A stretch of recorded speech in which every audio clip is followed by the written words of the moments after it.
ఈ తుమ్మెద దురదృష్టవశాత్తు దాని దరిద్రానికి సూర్యోదయానికి ముందే ఒక ఏనుగు వచ్చింది ఆ కొలను దగ్గరికి. ఏనుగు వచ్చిన తర్వాత ఏనుగు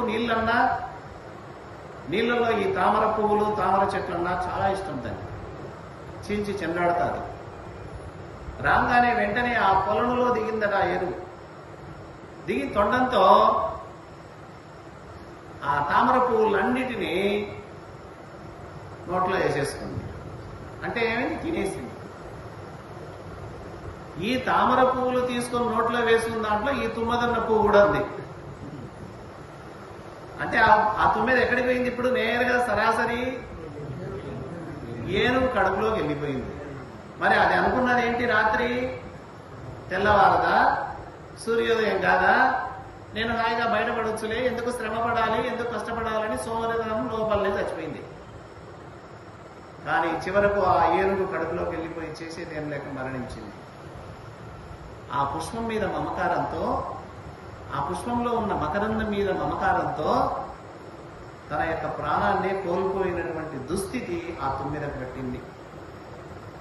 మమకారం అంటే ఎంత ప్రమాదమో ఇప్పుడు ఆ చిన్న కథ చెప్పాను. కాబట్టి మమకారం అనేది మనల్ని అందరినీ కాల్చిపడేస్తుంది. వాటిలో కూడా ఒక ఆయన రాశాడు, మమకారమే మనసును కాల్చుతున్నది. నీ మనసును కాల్చింది అంటే, కాల్చడం అంటే అర్థం ఏంటంటే మనసుకు రూపం ఉండి కాల్తాదని కదా అర్థం. బాధ, దుఃఖం.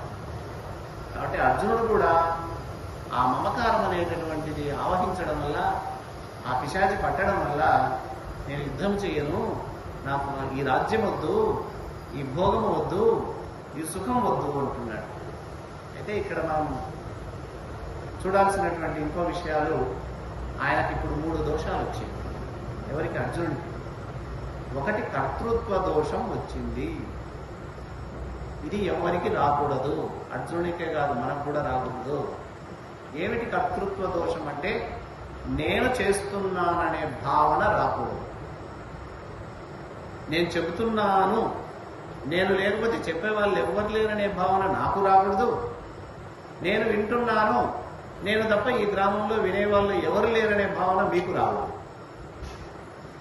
అలా వస్తే కర్తృత్వ భావన అంటాం. ఇక్కడ అర్జునుడికి కర్తృత్వ భావన వచ్చింది. ఏంటి? ఈ యుద్ధం అంతా నా చేతులతోనే ఉంది, నేను యుద్ధం చేస్తేనే యుద్ధం జరుగుతుంది,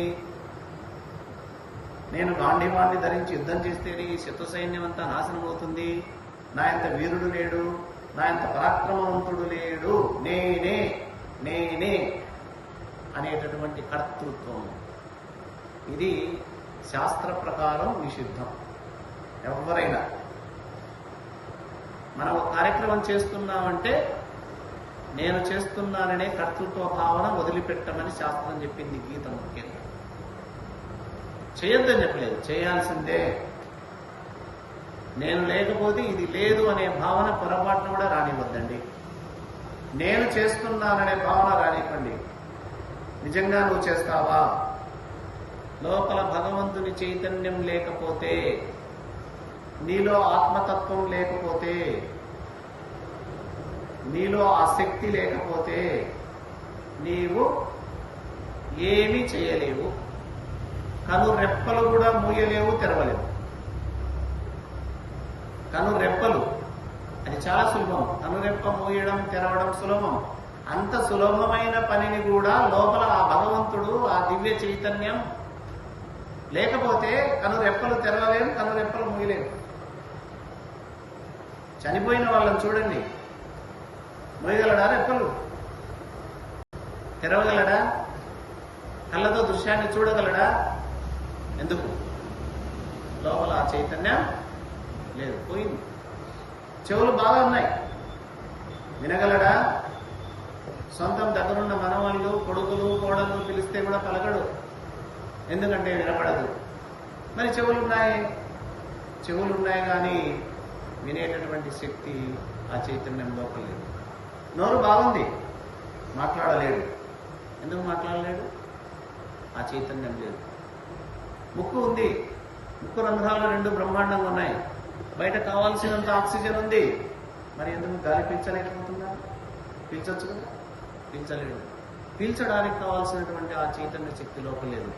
కాబట్టి నీ దేహాన్ని మొత్తం నడిపిస్తున్నది, నువ్వు చేసే ప్రతి పనికి కారణం, నీ ఆలోచనకు కారణం, నీ క్రియలన్నిటికీ కారణం ఎవరంటే నువ్వు కాదు, లోపల ఉన్నటువంటి ఆ పరమాత్మ, ఆ చైతన్యం. కాబట్టి నేను చేస్తున్నాననే భావన ఎప్పుడు రానివ్వదు. ఇప్పుడు అర్జునుడికి వచ్చింది, అది ఒక పెద్ద దోషం. అర్జునుడికి కాదు, మనకు కూడా ఆ దోషం. అందుకే పెద్దవాళ్ళు చెప్పేటప్పుడు ఎప్పుడే కానీ నాయన నేను చేస్తున్నాననే భావన రానియకండి, దాన్నే కర్తృత్వము అంటాం. ఆ కర్తృత్వ బుద్ధి మీకు ఎవరికి రాకూడదని శాస్త్రం చెప్పింది. ఇది చాలా మంచిది, ఇది చేయాలి మనమంతా కూడా జీవితంలో. ఇది ఇంప్లిమెంట్ చేయాలి, ఆచరించాలి, వినడం కాదు. భగవద్గీత ఆచరణ గ్రంథం, ఇది కేవలం శ్రవణ గ్రంథం కాదు. విన్న విషయాలను, తెలుసుకున్నటువంటి విషయాలను జీవితంలో ఆచరింపజేసేది గీత. భగవద్గీత పారాయణం చేయడం సులభమే కావచ్చు, అన్ని శ్లోకాలు చదవచ్చు, వాటి తాత్పర్యాలు చదవచ్చు, చెప్పవచ్చు. కానీ విన్నది నీ జీవితంలో ప్రయోగంలో పెట్టాలి, ఉపయోగంలో పెట్టాలి, అప్పుడే. కాబట్టి మొట్టమొదట కర్తృత్వ దోషం అనేది అర్జునుడికి వచ్చింది. ఈ కర్తృత్వ దోషం ఎవరికి ఉండవద్దు.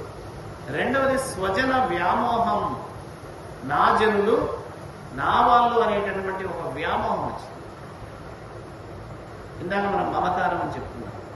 కాబట్టి మనకు కూడా నా జనులు, నా స్థలం, నా ఇల్లు అనే వ్యామోహం పూర్తిగా ఉండకూడదు. కొంచెం ఉందంటారు, ఈ భూమి ఎంత నాది అంటాడు ఒక ఆయన.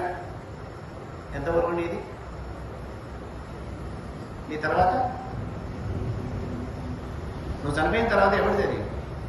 ఒకప్పుడు శ్రీకృష్ణదేవరాయలు ఈ ప్రాంతాన్ని పరిపాలించాడు, ఇదంతా నా రాజ్యం అన్నాడు. ఇప్పుడు ఇదే శ్రీకృష్ణదేవరాయలు వచ్చి ఇదంతా నాది అంటే నువ్వు నేను ఊరికంటావా? ఇందా మరి గతంలో అయిందే కదా. అందుకే భూదేవి నచ్చుకోదు ఆ మాటను. భూమి నాది అనిన భూమి పక్కున నవ్వు, దానహీనుని చూచి ధనము నవ్వు, కథన భీతు చూచి కాలుడు నవ్వును. చూడండి ఎంత బాగా చెప్పారో మన వాళ్ళు. భూమి నాది అంటే భూమాత నవ్వుతారంట. పిచ్చోడా, నాది నాది అన్న వాళ్ళు ఎంతో మంది వెళ్ళిపోయారట. మళ్ళీ నువ్వు కొత్తగా వచ్చినా అని అంటున్నావా? నీది కాదు ఇది. ప్రస్తుతానికి నీది, ప్రస్తుతానికి కొంతకాలం నీది. పుట్టక ముందు నీది కాదు, మరణించిన తర్వాత నీది కాదు. ఈ పుట్టుకకు, ఈ మరణానికి మధ్యకాలం మాత్రమే, అందులో కొంతకాలం మాత్రమే నీది. కాబట్టి ఇది శాశ్వతం కాదు, అశాశ్వతం.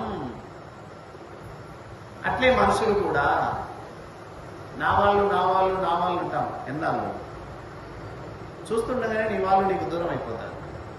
ఎంతో స్నేహంగా ఉన్న స్నేహితులు దూరం అయిపోతారు. ఎంతో ప్రేమానురాగాలతో ఉన్న అక్క చెల్లెళ్ళు, అన్నదమ్ముళ్ళే దూరం అయిపోతున్నారు, కొట్లాడుతున్నారు, కలహించుకుంటున్నారు. ఇదంతా దేనిపై ఆధారపడింది అంటే మనసు మీద ఆధారపడింది. నీ మనసు బాగుంటే ఆ స్నేహం ఉంటుంది, నీ మనసు బాగుంటే ఆ బంధుత్వం బాగుంటుంది. నీ మనసు కల్మసమైతే, నీ మనసులో అసూయ వస్తే మొత్తం దూరం అయిపోతుంది. కాబట్టి మనసు మీద ప్రయోగం చేయాలి మనమంతా. కాబట్టి స్వజన వ్యామోహం, ఈ మమకారం అనేటటువంటిది పొరపాటున ఉండకూడదు. అది వచ్చింది రెండవ దోషం. ఇక మూడవ దోషం, స్వధర్మ పాలనలో వెనుకడిగేశాడు అర్జునుడు. క్షత్రియుడు అర్జునుడు. క్షత్రుడి యొక్క ధర్మం ఏమిటి? యుద్ధం చేయాలి, అంతే. యుద్ధం చేయాలి, క్షత్రియ ధర్మం అది. పూర్వకాలంలో వర్ణాశ్రమ ధర్మాలను ఉన్నాయి. బ్రాహ్మణులు బ్రాహ్మణుల కార్యం చేయాలి, క్షత్రియులు క్షత్రియ కార్యాన్ని నిర్వహించాలి, వైశ్యులు వైశ్యుల కార్యం, శూద్రుడు శూద్రుల కార్యాన్ని సక్రమంగా నిర్వహించే వాళ్ళు ఆ రోజుల్లో. అర్జునుడు క్షత్రియుడు, ఖచ్చితంగా యుద్ధం చేయడం వారి ధర్మం. ఎందుకోసం యుద్ధం చేయాలి? చంపడానికి కాదు. దుర్మార్గులు ఎక్కువైనప్పుడు, దుర్మార్గులు భూమండలం అంతా వ్యాపించి ఉంటున్నప్పుడు ఆ దుర్మార్గులను కట్టడి చేసేటటువంటి బాధ్యత ఆ క్షత్రియులపై ఉంది. మన దేశం మీదకి వేరే దేశస్తులు దండయాత్రకు వస్తే యుద్ధం చేయడానికి ఎవరున్నారు? సైన్యం ఉంది, మిలిటరీ. వాళ్ళ ధర్మం ఏమిటి? యుద్ధం చేయడం. దాన్ని స్వధర్మం అంటాం. కాబట్టి ఇక్కడ అర్జునుడు యుద్ధం చేయాలి, స్వధర్మాన్ని పాటించాలి. అటువంటి స్వధర్మాన్ని ఆయన వదులుకుంటున్నాడు ఇప్పుడు. ఇది మూడవ దోషం. కాబట్టి కర్తృత్వ బుద్ధి అనే ఒక దోషం, స్వధర్మాన్ని విడిచిపెట్టాలి అనే భావన వచ్చేది ఒక దోషం. ఇక తర్వాత స్వజన వ్యామోహం అనే ఈ 3 దోషాల చేత కొట్టబడి దౌర్బల్యము చేత చేతగాక నా శరీరం మురుగుతుంది, నా చేతి నుంచి గాంధీవం జారిపోతుంది, నా నోరంతా ఎండిపోతుంది, నా శరీరం ఒళ్ళంతా గగురుపాటు చెందుతుంది, నాకంతా అయోమయంగా ఉంది, నేను శక్తి లేనటువంటి వాడిని అయిపోయినానని డీలా పడిపోయాడట అర్జునుడు. ఇలాంటి స్థితి మనకెవరికి రాకుండా ఉండాలని ఈ విషయం చెప్పుకోవడం జరిగింది. మళ్ళీ వారం